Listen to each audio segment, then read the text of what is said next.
ભાગવતમાં વર્ણન છે મહાદેવનો અંશ જે વ્યાસજીના પત્નીના ઉદરમાં સ્થાપિત છે એ 16 વર્ષ સુધી ગર્ભમાં રહે છે. 16 વર્ષ સુધી માતાના ગર્ભમાં રહે છે. અને પછી વિષ્ણુ ભગવાન અંગૂઠા જેવડું રૂપ લઈને, કથામાં વર્ણન છે, વિષ્ણુ ભગવાન અંગૂઠા જેવડું રૂપ લઈને અરણી દેવીના, વ્યાસજીના પત્નીના ગર્ભમાં પ્રવેશ કરે છે અને મહાદેવને વિનંતી કરે છે કે પ્રભુ, આપ 16 વર્ષથી માતાના ઉદરમાં છો, માતાને પીડા થાય. મનુષ્યનો બાળક 9 મહિને જન્મી જાય, તમને 16 વર્ષ થયા. અને મહાદેવનો સમાધિ સ્વભાવ છે ને, એ જ્યાં બેઠા હોય એને ત્યાં સમાધિ લાગી જાય. અને મહાદેવ વિચાર કરે કે પ્રભુ પણ અહીંયા છે ને ભગવાનનું નામ સરસ લેવાય છે, અહીંયા સમાધિ અવસ્થામાં ભગવાનનું નામ સરસ લેવાય છે, ન કોઈને મળવું ન કાંઈ, અહીંયા બહુ શાંતિ છે. પણ એમ ના હોય ને, માતાને પીડા થાય, 9 મહિને પછી જન્મ લેવો પડે. તો કે ના પ્રભુ, હું જન્મ લઉં, તમારી માયા મને પકડી લે. વિષ્ણુ ભગવાન માયાપતિ છે ને, આ સંસાર માયાનો બનેલો છે અને માયાનો પતિ નારાયણ છે. પ્રભુ, હું જન્મ લઉં, તમારી માયા મને પકડી લે, આ સંસારની માયા મને પકડી લે, કર્મના બંધનમાં ફસાવું, માયાના બંધનમાં ફસાવું અને ભગવાનનું ભજન છૂટી જાય. તમે વચને બંધાવો કે હું જન્મ લઉં તો તમારી માયા મારો સ્પર્શ પણ નહીં કરે, એવા તમે વચને બંધાવ તો જન્મ લઉં. અને વિષ્ણુ ભગવાન મહાદેવને કહે છે, આપ જન્મ ધારણ કરો, તમે જન્મ લેશો, આ સંસારમાં મારી માયા તમારો સ્પર્શ પણ કરી નહીં શકે. અને 16 વર્ષ પછી વ્યાસજીને ત્યાં પુત્રનો જન્મ થાય છે. બાળ યોગી છે, દિગંબર છે, વિકીર્ણ કેશો છે, ભૂખરી જટા છે, બાળ યોગીનું સ્વરૂપ છે, આ સંસારથી નિર્મોહી છે, નિર્લેપ છે. એવા સુખદેવજી મહારાજનો વ્યાસજીને ત્યાં પુત્ર રૂપે જન્મ થાય છે. બોલીએ સુખદેવજી મહારાજ કી જય. સાક્ષાત જ્ઞાનનો અવતાર છે, પરમ વૈરાગી, પરમહંસ. શરીર ઉપર કોઈ કંઠી, તિલક, માળા એવા કોઈ પ્રકારના ચિહ્નો નહીં. અને જન્મ લેતાની સાથે જ પોતાના પિતાનો ઘરનો ત્યાગ કરી અને અરણ્ય તરફ, વન તરફ પ્રયાણ કરે છે. અને હવે જો વ્યાસજીના મનમાં પુત્રની આસક્તિ જાગે છે. ये वो व्यास है जो ब्रह्म सूत्र जैसा अथातो ब्रह्म जिज्ञासा, शास्त्र योनित्वात्, ऐसी बड़ी बड़ी बातें करते हैं कि यहां से हम ब्रह्म को जानने की मंगल यात्रा का प्रारंभ करते हैं, शास्त्र योनित्वात्. एवा ज्ञानी पुरुष छे, એને હવે પુત્ર પ્રત્યે આસક્તિ જાગે છે, દીકરા પ્રત્યે મમતા જાગે છે. હે દીકરા, ઉભો રે, ક્યાં જાય છે? ઘર છોડીને ઉભો રે, ક્યાં જાય છે? હું તારો પિતા છું, તું મારો પુત્ર છો, ઉભો રે. અને સુખદેવજી મહારાજ તો જન્મથી જ વૈરાગી છે, પરમહંસ છે. સંસાર પ્રત્યેની કોઈ આસક્તિ સુખદેવજી મહારાજમાં નથી.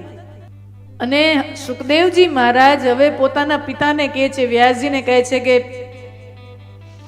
આ દુનિયામાં કોઈ કોઈનો પિતા નથી, કોઈ કોઈનું સંતાન નથી, બધાયનો પિતા પરમ પિતા પરમેશ્વર છે. દીકરો છે ને એ પિતાને બોધ આપે છે. આ સંસારમાં કોઈ કોઈનું કાંઈ નથી. જીવાત્મા છે એ પરમાત્માનો અંશ છે અને પરમાત્મા છે એ જ બધાયનો પરમ પિતા છે. આ સંસારના જેટલા સંબંધો છે એ બધા લેણ દેણના સંબંધો છે. આટલી સરસ મજાની વાતો એક દીકરો પોતાના પિતાને કહે છે. પિતાની અંદર તો પુત્ર મોહ જાગ્યો છે, આસક્તિ જાગી છે, મમતા જાગી છે કે હું તારો પિતા છું. અને એ કોઈ સંસારનો સાધારણ પુરુષ નથી, વ્યાસ, વેદ વ્યાસ. આ સંસારમાં બધાય સંબંધો ઋણાનુબંધના છે. મારા ને તમારા કોઈકના કોક ભાવના લેણા દેણી હોય તો એ લેણા દેણી ચૂકતે કરવા માટે હું ને તમે આ ભાવમાં કોઈ ને કોઈ સ્વરૂપે પરિચયમાં જોડાઈએ, સંબંધમાં જોડાઈએ. લેણ દેણ હોય ત્યાં સુધી સંબંધ રહે, અને જેવા લેણ દેણ જીવના એકબીજા પ્રત્યે પૂરા થઈ જાય, અકાઉન્ટ એકબીજાના ચૂકતે થઈ જાય, એવા સંબંધો જીવનમાંથી ચાલ્યા જાય. આવું ગૂઢ જ્ઞાન સુખદેવજી મહારાજ પોતાના પિતાને કહે છે. અને આ જોજો ને બહુ સાચી વાત છે, તમે જોજો, અનુભવ કરજો. અમે તો ગામો ગામ જઈએ, અલગ અલગ સમાજોમાં, અલગ અલગ ગામોમાં, જાહેર જીવનમાં, એટલે ઘણી બધી ફરિયાદો આવે, માણસો આવે ને બધા મળવા.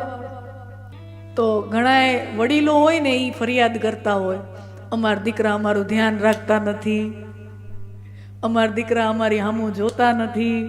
હોય ને ઘણા ઘરોમાં આવી ફરિયાદો રે, અમારા દીકરા અમારું ધ્યાન રાખે નહીં, અમારી સામું જુએ નહીં, વહુ ઘેલો થઈ ગયો છે. તો ઘણા માતા પિતાને એવી ફરિયાદ રહે. અને ઘણા છોકરા હોય ને જુવાનિયા, એ ફરિયાદ કરે, અમને તો પહેરેલ લુગડે કાઢ્યા. 3-4 ભાઈઓ હોય, એમાં નનકાને વધારે દીધું, અમને તો એટલું દીધું નહીં. હોય ને ઘણાના પરિવારોમાં કેવા કેવા પ્રસંગો બનતા હોય. એટલે આને ફરિયાદ હોય કે અમને પહેરેલ લુગડે કાઢ્યા. ઘણા મા બાપને ફરિયાદ હોય કે અમારી સામું જોતા નથી, અમારી સેવા કરતા નથી. મારા વાલા સ્વજનો, લેણ દેણ હોય તો કોક હાવ અજાણ્યો અપરિચિત હોય ને ઈએ મને તમને લાભ કરાવીને વયો જાય. અને જો લેણ દેણ ન હોય ને તો આપણો જાયો, આપણા દીકરા, એની પાસેથી આપણને કાંઈ ન મળે. હા, લેણ દેણ ન હોય ને તો આપણા દીકરા પાસેથી આપણને ન મળે. અને ઘણીવાર લેણ દેણ હોય ને તો કોઈ હાવ અજાણ્યો માણસ જ આપણને કંઈક લાભ કરીને વયો જાય, આપણી કોઈ સેવા કરીને વયો જાય. મદારી હોય ને, મદારી જૂના જમાનામાં ખેલ કરવા આવતા ગામડાઓમાં. મદારી પાસે શું હોય? એક પાવો હોય અને એક વાંસનું ટોપલું હોય ને એમાં નાગદાદા હોય. બરાબર? હવે મદારી શું કરે તો કે રોજના 2-4 ગામ ફરે. એટલે ગામમાં જાય ને ગામના ચોકમાં પાવો વગાડવાનું ચાલુ કરે. અને ગામના છોકરાઓ દોડતા આવે, ચોકમાં ઊભા થઈ જાય, આમ બધા લાઈનમાં આમ ચકરડું મારીને ઊભા રહી જાય. અને એ 15-20 મિનિટનો ખેલ ચાલે. એ પાવો વગાડ્યા રાખે મદારી. સાપ થોડોક થોડોક હલતો હોય, ડૂલતો હોય. એ 15-20 મિનિટનો ખેલ ચાલે. પછી મદારી છે ને એ છોકરાઓને બીવડાવે કે જાઓ છોકરાઓ, ઘરેથી ચણાનો લોટ, ઘઉંનો લોટ, બાજરાનો લોટ જે મળે લઈ આવો, નહીં તો નાગદાદા સપનામાં આવશે. એટલે છોકરાઓ બી જાય ને ઘરે જાય ને મમ્મીને કે આમ છે ને આમ તે. તો હવે જે 100-200 ગ્રામ, 250 ગ્રામ જેના ઘરેથી જે મળે, કોઈ ઘઉંનો લોટ લઈ આવે, કોઈ બાજરાનો લોટ લઈ આવે. એમ કરી કોક આઠાની દે, કોક 5 પૈસા દે. એમ કરીને 3-4 ગામ દિવસના ફરે. એટલે સાંજ સુધીમાં એને ત્યાં 2-3 કિલો લોટ જમા થયો હોય અને 2-5 રૂપિયા ભેગા થાય. મદારી આવી રીતે જીવન જીવે. સાંજ પૂરો થાય તો એને 2-3 કિલો લોટ હોય ને 2-5 રૂપિયા ભેગા થાય. હવે વિચાર કરજો, ઈ સાપ અને મદારી, ઈ 2-4 કિલો લોટ અને ઈ 2-5 રૂપિયા મદારી પાસે કોના લીધે આવ્યા? સાપના લીધે આવ્યા ને. હવે તમે વિચાર કરો, ઈ સાપ અને મદારીમાં કોઈ સંબંધ ખરો?